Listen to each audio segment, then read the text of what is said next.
Hey guys, it's Destiny, and today we're going to be going over the best characters to build in Honkai Star Rail. And before we get into today's video, I'd love to know which characters you all recommend building. Lastly, if you enjoy videos like these, do make sure to subscribe to win your next 50/50 and also hit the like button to support the video. Now, let's get straight into it. When it comes to my first recommendation, it would be Hunt March 7th, who I also like to refer to as Boba March. March 7th is an imaginary hunt character who's a great option for numerous teams and is completely free. March also has very nice build versatility, as you can make her more suited for a break build for break-centric teams, or you can go more crit-based for hyper carry or follow-up centric teams. When it comes to break teams with March, you'll want to pair her alongside Harmony Trailblazer for super break damage, as well as another support and sustain, or you could actually go a no sustain route and use March as a secondary damage dealer alongside another break DPS. If you do decide to make March your main super break damage dealer, I would recommend making a character like Gallagher or Shifu, as he has nice attacking frequency since he can advance himself forward after using his ultimate, which means he can effectively attack 3 times in a row if you were to basic attack, use his ultimate, and then use his enhanced basic attack. If you did end up pulling for Lingsha, she is also an excellent option, as she'll be able to attack frequently as well with her follow-ups and be able to advance you in by 100% with her ultimate. This is great for March being able to get frequent stacks for her enhanced basic attack, plus March gets additional perks for her basic attacks when it comes to the character she makes her Shifu, dependent on their path. Since Gallagher and Lingsha are abundance characters, March's basic attacks will deal more toughness reduction, which is huge for being able to quickly break enemies and deal major super break damage onto them with Harmony Trailblazer on the team. When it comes to a crit build March, she's an excellent option for follow-up teams, especially if you don't have characters like Mosa or Topaz to use alongside Fei Xiao. March is able to attack frequently alongside Fei Xiao, which allows the both of them to get more stacks for each other. In the case of Fei Xiao, it would be her ultimate, and in the case of March, it would be her enhanced basic attack. March also has a follow-up attack in her kit, which allows her to nicely synergize with other follow-up attackers. When it comes to hyper carry March, you can consider using her with characters such as Bronya, Robin, and so on. In this case, your supportive options will nicely buff up March's damage output, and in the case of Bronya, she'll be able to advance March forward after she attacks, which is great for more attacking frequency and more stack generation. For your sustain, you'd want someone who can attack often, so your best choices would be Lingsha, Gallagher, and Aventurine. Overall, March has incredible flexibility in her team options, as well as provides her Shifu nice benefits, such as speed increases, crit damage, and break effect buffs. Another huge perk to March's flexibility is one of her traces, as she can reduce the toughness meter of an enemy if they are weak to the element of her Shifu. For example, if Fei Xiao is March's Shifu and the enemy is wind weak but not imaginary weak, March will still be able to reduce her toughness meter since she made Fei Xiao her Shifu, who is the wind element. Now, when it comes to building March, you may be wondering how to do that. So for your relics, you'll want to go with Musketeer Wild Wheat, Wastelander, or a mix of both, so a 2-piece and a 2-piece. For planar sets, you'll be looking at Rutland Arena, Azumu if she's used alongside another hunt character, or Glamoth. For main sets, you'll want Crit Rate or Crit Damage Body Piece, depending on which one you are lacking more of, Speed or Attack Boots, Imaginary Damage Orb or Attack Orb, and lastly, Attack Rope. For stat goals, you want roughly 75% crit rate or more. For your crit damage, I would just try to get as much as possible. You could try to think of a 1-to-2 ratio. So let's say you had 70 crit rate, I would try to go for 140 crit damage. Just try to get as much crit damage as possible while also keeping her crit rate pretty high. And then for her speed, I would recommend 123 speed or higher. If you go for 123, since she is able to boost her speed with her kit, she will actually be able to get to 134 as long as you have 123 minimum. For light cone options, great options would be In the Night, Baptism of Pure Thought, Worrisome but Blissful, Swordplay, and lastly, for a very strong free-to-play option, Cruising in the Stellar Sea. Now, when it comes to a break build March, you can mix in some crit stats still for a hybrid-like build, but now you'll be trying to aim for more break stats. So for her relics, you'll want to take a look at the Iron Break set, as this will allow your break damage now to ignore enemy defenses. As for planars, you'll be looking at Talia or Forge set if the enemy is fire weak. And when it comes to the light cones, great options would be Sailing Towards a Second Life, Shadowed by the Night, River Flows by Springs, and I believe this is pronounced Adversial, as a 3-star option. Lastly, we do have her traces. You'll want to focus on her basic attack the most, as this is where her enhanced basic attacks come in, and this is a major source of her damage output. Then you'll want to focus on her skill and talent, and lastly you can focus on her ultimate. Overall, I highly recommend building Boba March as she is a very strong 4-star option. Now for our next recommendation, we have Pela. Pela is an Ice Nihility character who has been around since version 1.0 of Honkai Star Rail. Pela is able to remove a buff from an enemy with her skill, reduce enemy ice resistance as well if you have her 4th Eidolon, and her ultimate can massively reduce all enemy defenses. And if you do use her technique, she'll be able to reduce enemy defenses at the start of a fight as well. Additionally, Pela will regain additional energy when an enemy is debuffed from her attacks, which allows her to use her ultimate more frequently. Pela is a great character that you can slot into practically any team because of how useful her defense reduction is for improving the damage output of practically any DPS character in the game.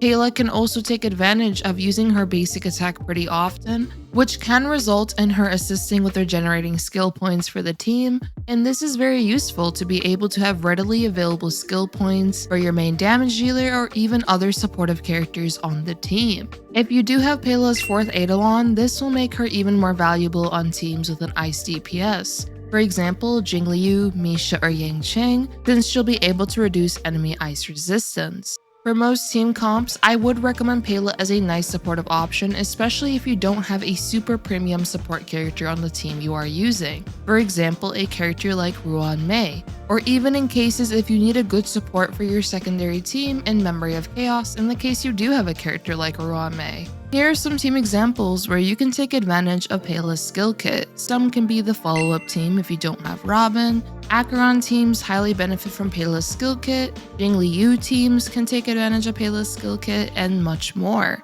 She's just pretty universal, honestly, when it comes to slapping her on a team, as I've mentioned, so there's definitely a lot of team possibilities. When it comes to building Pela though, you can use 2-piece Messenger and 2-piece Guard of Withering Snow, or Longvius Disciple for more speed and defensive stats, 4-piece Eagle of Twilight Line to advance Pela forward after using her ultimate, which can allow her to act sooner, or lastly, the 4-piece Musketeer for additional speed, attack, and so on. For planar sets, you can go with Penacony if she's on a team with ice characters, Broken Keel so she has more effect resistance and she can also help give more crit damage to the team, or Fleet of the Ageless for more attack for the team and more HP for Pela. I would primarily prioritize the best main and substats for which set you do equip on Pela. Speaking of main stats and substats, you'll want an effect hit rate body piece if you don't have 57 or more effect hit rate in substats. You will want to go for 57% since one of Pela's traces will be able to increase her in combat effect hit rate by another 10%, so that means she'll have a total of 67% effect hit rate, and this will be enough for her to be able to inflict consistent debuffs onto enemies. If you do have enough effect hit rate from a light cone choice and substats, or just lucky substats, then you can go for HP or defense body for more sustainability. For boots, you'll want to go for speed boots, and you can go for 134 speed at a minimum, but I would recommend going for over 160 speed so that she can get frequent turns in battle to regain more skill points for the team, as well as get her ultimate faster from being able to attack more often. As for your orb, I would recommend HP or defense for more sustainability, and lastly energy regeneration rope to regain more energy with each attack for her ultimate to be used more frequently. For substats, I would prioritize getting enough effect hit rate to have 57% before combat, speed, and then HP and defense and effect resistance for her final substats to prioritize. For her trace upgrade priority, I would recommend investing the most into her ultimate to have the highest possible defense reduction onto enemies. Upgrading her talent to regain more energy from inflicting a debuff onto an enemy would be next, and then you can leave her skill and basic attack levels lower, as her priority would be the ultimate and talent, and of course her major traces that you can unlock. For light cones, I recommend Resolution Shines as Pearls of Sweat to inflict an additional defense debuff onto an enemy before the tutorial mission begins for more energy regeneration and effect hit rate, Incessant Rain if you do have this light cone, and so on. Overall, Pela is an easy to build supportive character who can improve a team's damage output, and she can be slotted into practically any team because of how universal her defense reduction debuff onto enemies is when it comes to being useful for team building and damage potential. Next on our list, we have Harmony Trailblazer. Harmony Trailblazer is an imaginary Harmony character who is a core character for break-centric team comps at the current moment. Harmony Trailblazer is able to allow everyone on the team to inflict super break damage onto weakness-broken enemies when Harmony Trailblazer's ultimate is active. Harmony Trailblazer will also increase the break effect of allies, and when enemies are weakness broken, Harmony Trailblazer will be able to delay an enemy's action by 30%, which makes the enemy remain weakness broken a bit longer with the delayed action, and this is beneficial to inflict more instances of super break onto enemies. For building Harmony Trailblazer, you want 4-piece Watchmaker, 2-piece Watchmaker or Thief, and 2-piece Messenger, or lastly 4-piece Thief can also work. For planar sets, you'll want to go with Talia, Sprightly Von Whack. For main stats, you'll want HP or Defense Body for more sustainability, Speed Boots, HP or Defense Percentage Orb, and Energy Regeneration Rope. For substats, you'll want to prioritize Speed and Break Effect, and then HP and Defense will be nice overall. 134 speed minimum will be nice, but of course going higher will be good too, as you'll potentially have more turns within cycles, and for break effects you'll want a good amount. Preferably 150 to 250%, the more the merrier for your Harmony Trailblazer, especially at Eidolon 4, because Harmony Trailblazer now will also give 15% of their break effect to other allies on the team. For Lycone options, Memories of the Past and Past Self and Mirror are incredible options for the break effect they'll provide Harmony Trailblazer and the additional benefits of each Lycone. For alternative options, I would recommend Meshing Cogs or Dance Dance Dance. Overall, Harmony MC has amazing utility with what they can provide for break-centric teams and are a great free-to-play character if you want to take your break teams to the next level. Now we have Gallagher. Gallagher is a Fire Abundance character who is able to debuff enemies with his ultimate and enhance basic attack. He provides nice sustainability for the team and fits very nicely on break-centric teams, since he wants break effect to improve his outgoing healing, but this will also increase his break damage potential. Gallagher is able to inflict Besotted onto enemies with his ultimate, which increases the break damage enemies receive. Plus, each time enemies who are inflicted with Besotted are attacked, the team will be able to recover HP. After he uses his ultimate, he will have an enhanced basic attack that he will be able to use, and this will reduce an enemy's attack as well. For Gallagher's relics, he can use 4-piece Messenger or 2-piece Messenger with a break set, Ordeal for more speed, or Passerby for more outgoing healing. He can also use the Iron Break set to unleash stronger super break damage, assuming Harmony Trailblazer is on the team, or Gallagher can use 4-piece Thief of Shooting Meteor. And for his planar sets, you'll be taking a look at the Forge set, Talia, Fleet of the Ageless, Broken Keel, Lushaka set, or Sprightly Von Whack. For Gallagher's main stats, I would recommend Outgoing Healing Body, Speed Boots, HP or Defense Orb, and Energy Regen Rope or Break Effect Rope. For substats, you'll want to prioritize Speed and Break Effect, then Effect Resistance, and then afterwards HP and Defense %. For speed, you'll want to go for a nice minimum, which can be 134, but more speed is beneficial to gain more skill points for the team with his skill point positive skill kit. If you do use a character like Ruame on the team though, you can reduce his speed threshold you're aiming for by roughly 10 speed. As for Gallagher's break effect, 150% total will maximize his secondary trace for the most outgoing healing possible. This can be lower of course, but this is the amount to maximize the trace's potential. 50% effect resistance can be nice on Gallagher, and he will get 28% from his traces. As for light cones, you can use Quid Pro Quo, What is Real, Multiplication, and Perfect Timing.